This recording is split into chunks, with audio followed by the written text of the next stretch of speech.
estamos de volta aqui com a Boa Vontade TV no Vida Plena e a gente acredita na importância, gente, da informação com qualidade, com responsabilidade, num espaço como esse, né, de diálogo, onde a gente pode conversar, tratar de assuntos sérios e importantes. Dentro da nossa campanha permanente pela vida contra as drogas, hoje a gente vai falar sobre como não se deixar levar por essas influências que infelizmente existem e como nós, como pais, mães, irmãos, tios, tias, avós, podemos ajudar as nossas crianças e os nossos jovens a evitarem um caminho que, por vezes, é um caminho muito tortuoso, né? Muito complicado, com muitos malefícios, não só do ponto de vista biológico, físico, mas do ponto de vista emocional, social, psicológico, familiar, espiritual. A gente vai tratar desse tema aqui hoje aqui no Vida Plena. A gente está recebendo a psicóloga responsável pela clínica Equilibra, doutora Rita Pinella. Doutora Rita, muito obrigada pela presença da senhora. Bom dia, eu que agradeço o convite. Eu acho que um ponto importante para a gente começar falando é o desafio que ainda existe em tratar de alguns temas. Sim, a gente ainda tem medo ou acha que às vezes por não falar, talvez a gente consiga evitar algumas pautas de aparecer dentro da nossa casa. São mitos, né? Então, assim, o não estabelecer um diálogo, né? Parece que aí não existe, não vai acontecer. E é uma inverdade. É verdade. E justamente o contrário, né? O diálogo, ignorar os sinais, as questões, pode ser um caminho pior ainda para esse jovem. Perigosíssimo. E é importante a gente pensar, porque quando a gente fala, por exemplo, da dependência química, até por uma questão de aceitação social que às vezes ainda existe dentro de algum contexto de drogas lícitas, por exemplo, a gente acha que existe um limite tolerável, ou que a pessoa, o jovem ainda não é um dependente químico. Quando se entende que existe essa dependência? Você tocou num ponto que hoje a gente percebe muito, né? A própria família, a escola se dá conta, muitas vezes, que o adolescente está fazendo uso. Ah, mas é fase, mas é lazer, né? Se passa uma borracha, deixa de lado. Só que eu costumo dizer que a droga é como se fosse uma roleta russa, né? Pode viciar, pode não viciar, você vai correr o risco. Agora, vamos falar um pouquinho... E sempre há impacto, não é, doutora? Sim. Porque mesmo quando não se instala ali uma dependência grave, ainda assim há um impacto, ainda mais para um jovem, para uma criança, há impactos biológicos, emocionais, psicológicos. Há consequências, né? Há consequências. O que a gente define enquanto dependente químico, né? Isso é uma questão muito interessante, porque existe aquele estereótipo de que o dependente químico é aquele que se droga todos os dias. Sim, e que sai do convívio social, que você não consegue conversar com ele, é isso? Isso, mas isso é um estereótipo. Você mesmo falou de graus, de níveis, né? A gente considera o dependente químico, bom, para começo de conversa, ele sempre se inicia numa atividade de lazer, como um lazer, tá? Então, vai se tornando dependente pela quantidade, pela frequência e principalmente pelos motivos. Então, se o motivo inicial era o lazer, acaba se tornando, né, um uso por outros motivos. Por qualquer motivo. Estou feliz, tem que comemorar. Né? Tô com os amigos, vou me drogar. Tô triste. Tô triste, tô ansioso, tô com medo. Por isso também que o índice na adolescência é gigantesco, né? Porque essa fase da adolescência é uma fase muito crítica. Já não sou mais criança, não sou adulto, tenho uma série de estímulos, de responsabilidades que muitas vezes eu não tenho maturidade ainda para decidir, né? Na nossa geração, a gente tinha 100 possibilidades, 200 de escolha profissional. E hoje, né, apresenta-se 1 milhão de possibilidades. O adolescente tem aquela questão também de tá vindo os hormônios, né? Começa as relações afetivas, um olhar diferente. Tem a questão do precisar se sentir pertencente a um grupo, né? Aceito por um grupo. E se ele não tem essa participação da família, dos pais, se ele não tem muitas vezes os pais presentes, infelizmente é uma realidade hoje cada vez maior. Abre-se uma lacuna aí. Exato. Ele não tem essa referência, ele não tem esse suporte. Então, ele passa por momentos de muita ansiedade, muitos medos. E para onde eu vou? Doutora, Né? a gente sabe que a atualidade traz junto com ela, né, o avanço da tecnologia, o acesso à informação, traz também uma ansiedade, né, uma expectativa diferente para o mundo de hoje, né? Hoje a gente enfrenta desafios como depressão, ansiedade, que há algum tempo a gente não ouvia falar com tanta frequência. Isso também pode ser um fator de gatilho? Sim. Quando a gente fala de ser humano, Letícia, não dá para ser uma coisa cristalizada nem engessada, né? Seria muito bom, né? Acontece isso, não é receita logo de bolo, o né? resultado é aquilo. São uma série de fatores. Então, a gente costuma dizer que tem o fator biopsicossocial. Então, assim, biologicamente, né? Pode ter um fator genético, hereditário. A questão da droga é que ela libera uma substância chamada dopamina. A dopamina dá aquela sensação de felicidade, de plenitude, de prazer, que a gente consegue em várias outras situações. Por exemplo, o chocolate. Né? A gente até costuma falar, né, que tô carente, vou comer chocolate. Fazer uma atividade que eu gosto, estar com os amigos, fazer uma atividade esportiva, de lazer, libera a dopamina também, né?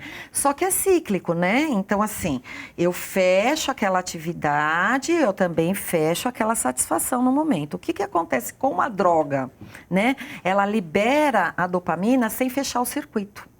Então, cada vez eu preciso de mais e mais, né? O organismo vai criando uma tolerância e cada vez eu preciso de mais quantidade, preciso de mais vezes, porque eu quero ter essa sensação.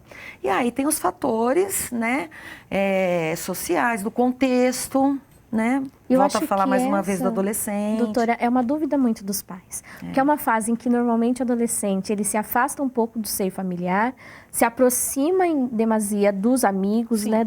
Daquelas pessoas da mesma idade, dos mesmos gostos, e os pais ficam se perguntando, o que eu faço? Exato. Se eu identifiquei um sinal, eu não estou conseguindo ter acesso a esse adolescente, conversar com ele, evitar que ele seja influenciado. O que um pai e uma mãe pode fazer nesse caso, doutora? É natural, como você mesmo disse, que o adolescente vai buscar as referências fora, tá? Na adolescência. Até então, o modelo de referência eram os pais. Então, assim, a questão está um pouquinho lá atrás. Né? Até pela configuração hoje das famílias, né? Que os pais precisam trabalhar, ficam menos tempo em casa, o índice de pais separados é enorme. Então, para compensar, muitas vezes o pai e a mãe super protegem, né? E em nome do amor. Param de dizer o não, muitas vezes. A ausência, muitas vezes, de colocar limites, porque assim, a criança, a primeira referência de construção de valores, de tolerância à frustração. De limites, do que é meu, do que é o outro, do respeitar o outro, de discernimento, a primeira referência é dentro de casa. Né? Então, quando se chega na adolescência, é normal que ele vá buscar a referência lá fora. Mas o que foi criado enquanto estrutura? Os valores empregados na infância continuam ali. Exato. E aí, assim, a tolerância zero, o adolescente vai para o mundo, na primeira frustração, ele não tem esse recurso interno, né? E a droga, seja ela qual for, ela tem um aspecto em comum, é uma fuga da realidade. Né? Então, quando eu não tenho esse recurso de lidar, porque a vida frustra, né? A gente se decepciona, tragédias acontecem, né? Mas se eu não tenho essa estrutura, né? Não me foi dado e mais esse apoio dos pais, eu provavelmente vou querer fugir dessa realidade, né? Então, tem esse aspecto. Tem o aspecto do modismo, né? Que é aquilo que eu falei, do querer se sentir pertencente a um grupo. Agora, como é que os pais podem perceber? Porque existem sinais. Ótimo. Tá? Para qualquer desconforto, para você perceber um sofrimento, né? Existem sinais. O principal é estar perto.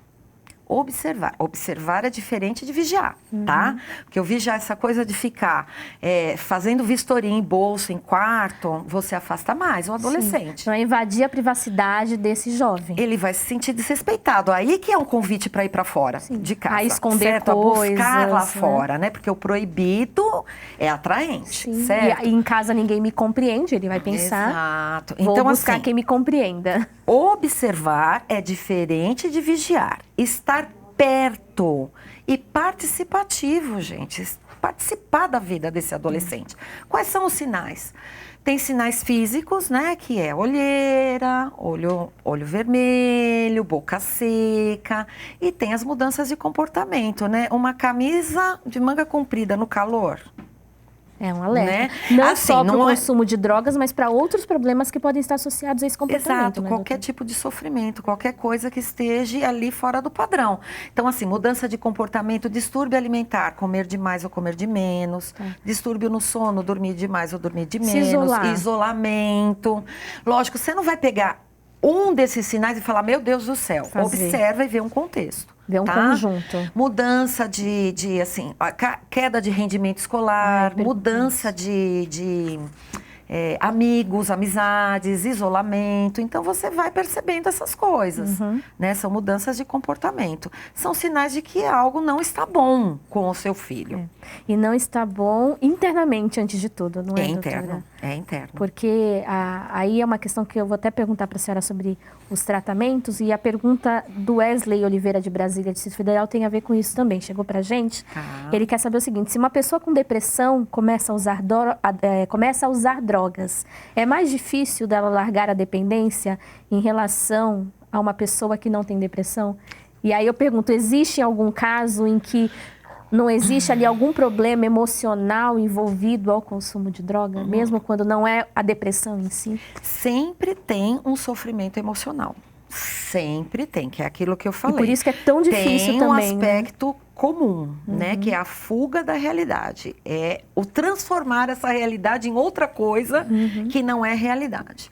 A depressão pode ser um dos componentes. Com certeza, pode ser.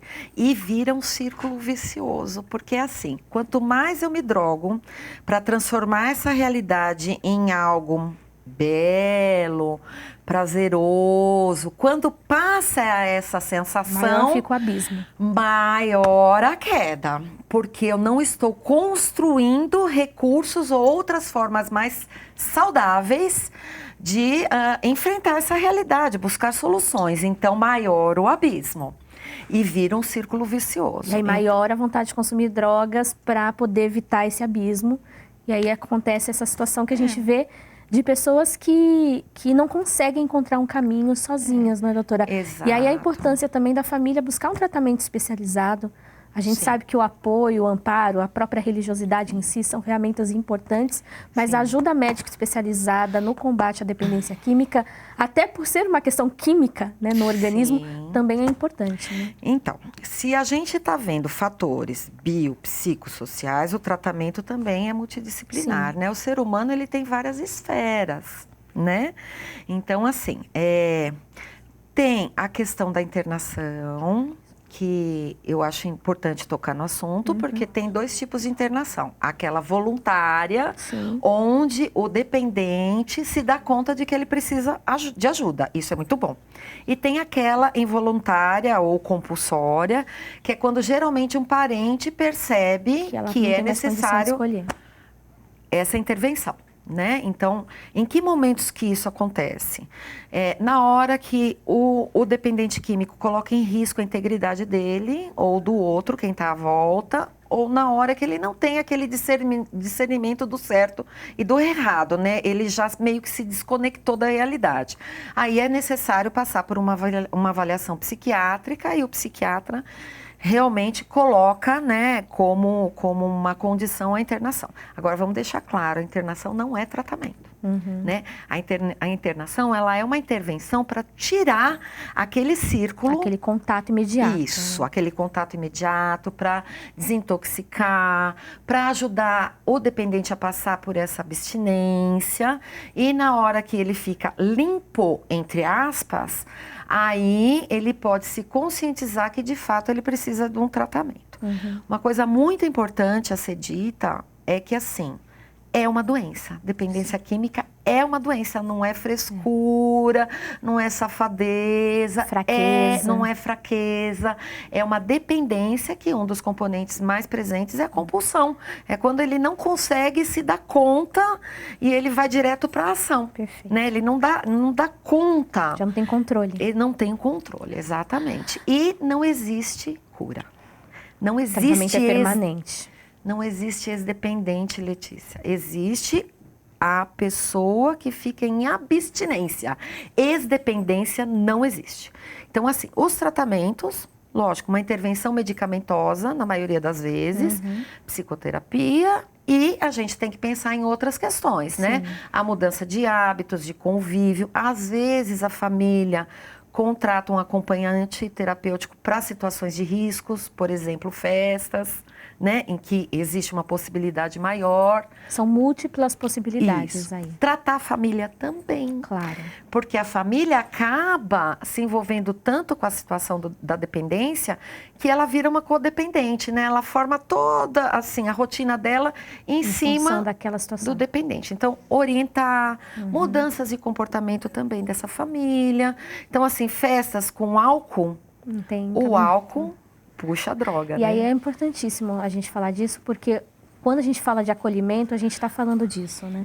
Sim. Da gente acolher essa pessoa, inclusive mudando os nossos hábitos para que ela se sinta incluída nessa família e não se sinta um peso, né? Se sinta alguém que está trazendo trabalho. Além do que, gente, aqui a gente acredita, né, que nenhum tipo de droga, seja ela lícita ou ilícita, traz benefícios à vida humana. A gente sabe que existem uma série de questões, a ciência ainda estuda essas reações no corpo humano, e a gente acredita aqui na Boa Vontade TV, na existência da espiritualidade e do espírito, que também percebe esse consumo de forma muito maléfica, de forma muito prejudicial.